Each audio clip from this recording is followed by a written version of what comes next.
There's something I really want you to let yourself consider as you're watching this. Some of the most successful, self aware, emotionally intelligent, conscious people I've ever worked with, they were still creating the same painful relationship experiences over and over again. And it's not because they're not intelligent, and it's not because they're emotionally immature, and not because they haven't done enough healing work. Usually it's the opposite.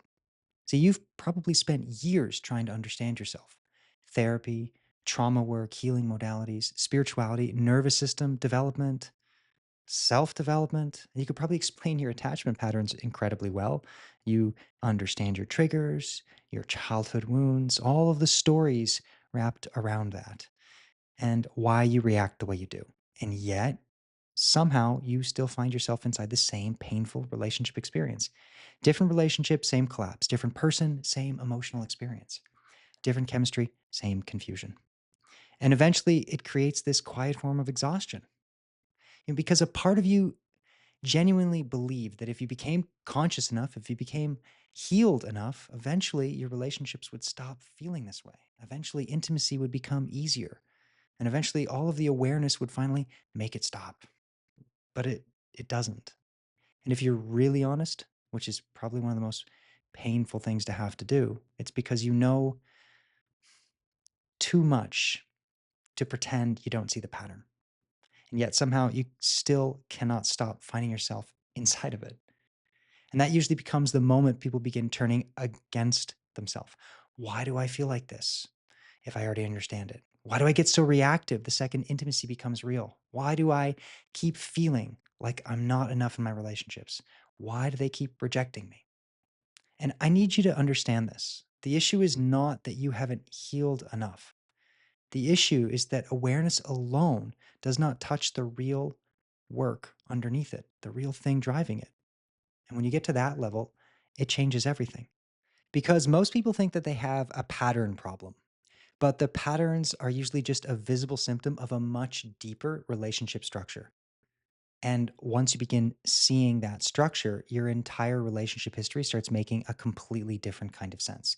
You stop seeing random experiences and random reactions, and you start understanding what's been driving all of these. Because underneath all of this is a relationship blueprint shaping your experience the entire time. A blueprint for love, a way that your body learned attachment, a survival pattern that formed before you even had words to express it, before identity, before reasoning, before adult understanding, which means you did not consciously create it, but it became part of the thing that you now use to interpret love, connection, safety, abandonment, rejection, closeness, distance, intimacy, conflict, everything. And this structure does not simply influence your relationships, it becomes the things shaping how you navigate your world, how you experience love, connection, and relationships, how you see them, the lens to which you see life. And the part almost nobody realizes when intimacy becomes emotionally real, you simply do not feel different. The whole world and color of the world actually changes. And you've probably experienced this before. One day somebody feels safe, the next day they feel emotionally threatening.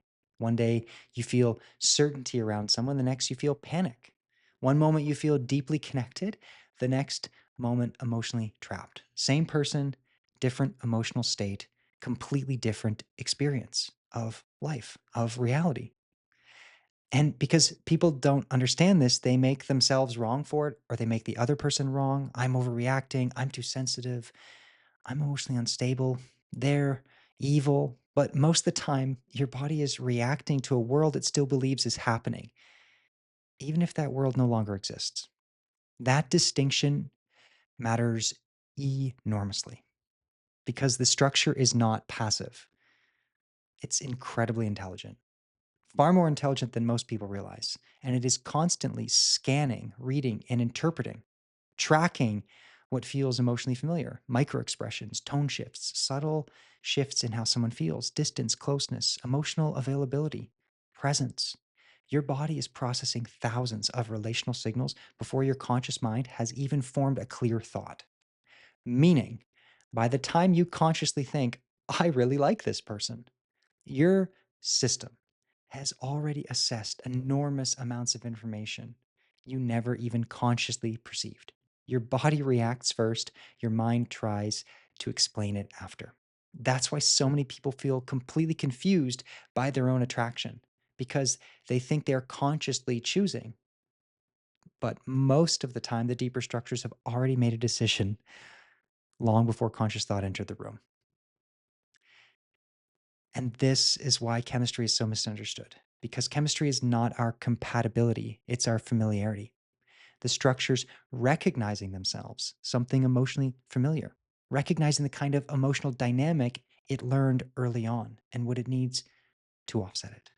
And the familiarity does not necessarily mean safety, it simply means recognized. And that's why you can logically know someone is unhealthy for you while emotionally feel deeply pulled towards them, anyways, because your body recognizes something long before logic ever arrived. And if you really look at your relationship history, honestly, you're probably already experiencing this many times.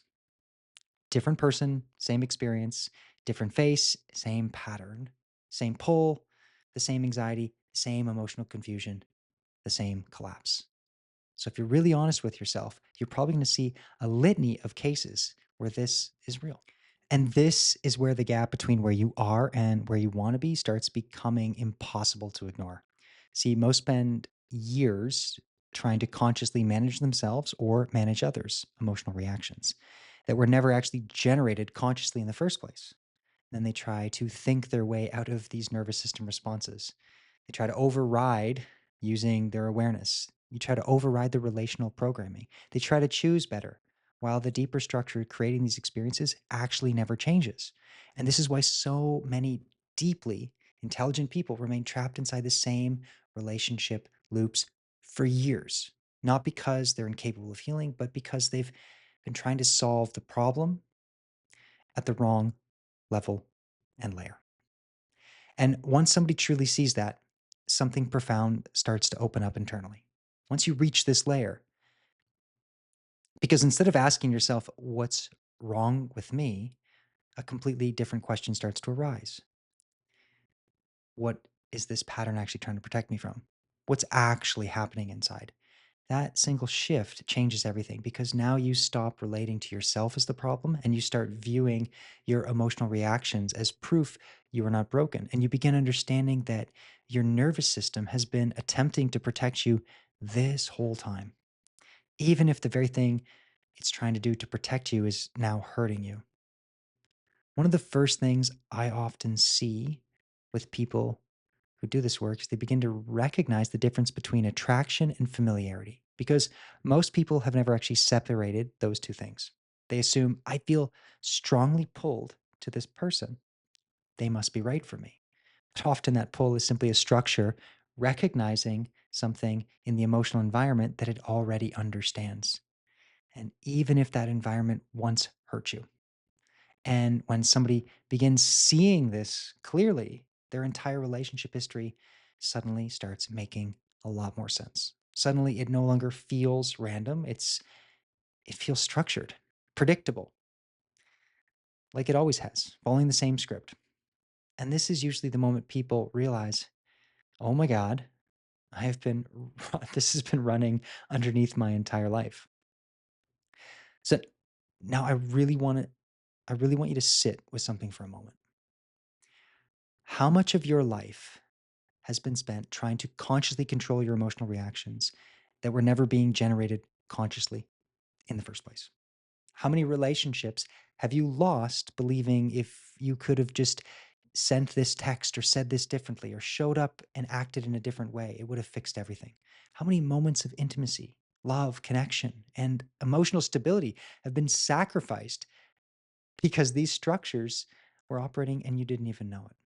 Because this is the part people rarely allow themselves to fully see. It's the cost. It's not just the pain, it's the cost of the years of wasted experiences, the years of emotional exhaustion and trauma and pain, the confusion, the self blame, the repeated collapse, and the endless attempts to fix the solution and the symptom, to find a solution at the wrong level, never actually getting change.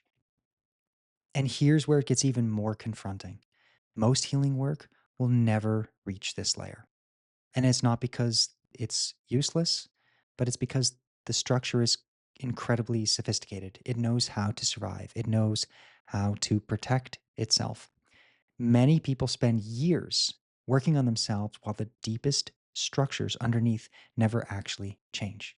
So every breakthrough, every ceremony, every modality, every moment of this is it, I finally cracked it. Part of you opened while still protecting the deepest structures underneath all of it. That's how sophisticated this is. It can absorb healing around itself while remaining fundamentally unchanged at its core. And the deepest relationship wounds often stay hidden exactly where your body least wants them exposed, inside intimacy, inside attachment, inside your relationships closest to you, and your relationship to yourself. And this is why somebody can become incredibly self aware while still collapsing around emotional intimacy. And the second commitment becomes real. Not because they failed, not because they're broken, but because nobody ever showed them the actual layers generating these experiences. Honestly, that's why this work changes people so deeply, because for the first time, somebody can finally understand and see change at the correct depth, not at the behavioral level, not at the mindset level, but at the level underneath the entire relational experience itself. And when that happens, people stop viewing themselves through shame. The self image changes. Their entire history starts making different sense. It's not as a proof that they're damaged, but as a proof that there's always been a different and a deeper relationship structure operating underneath everything that they've tried. So, over the next 24 hours, I want you to begin noticing something. Notice moments where emotions your emotions shift before your mind can actually explain why. Moments where closeness suddenly feels dangerous, distance suddenly feels unbearable, certainty disappears, where your body reacts before your thoughts can catch up. Instead of asking, "What's wrong with me?" I want you to ask, "What is this pattern trying to protect me from?" Because that question opens a door into an entirely different level of understanding. And in the next training, we're going to go deep into something because this structure doesn't just run your relationships, it actually protects itself from being breached, even through healing work, even through all of your awareness practices, even through the transformational journey that you've been on. Which means the reason nothing has fully reached it yet is actually by design from the structure itself. And that's what we're going to get into in this next training.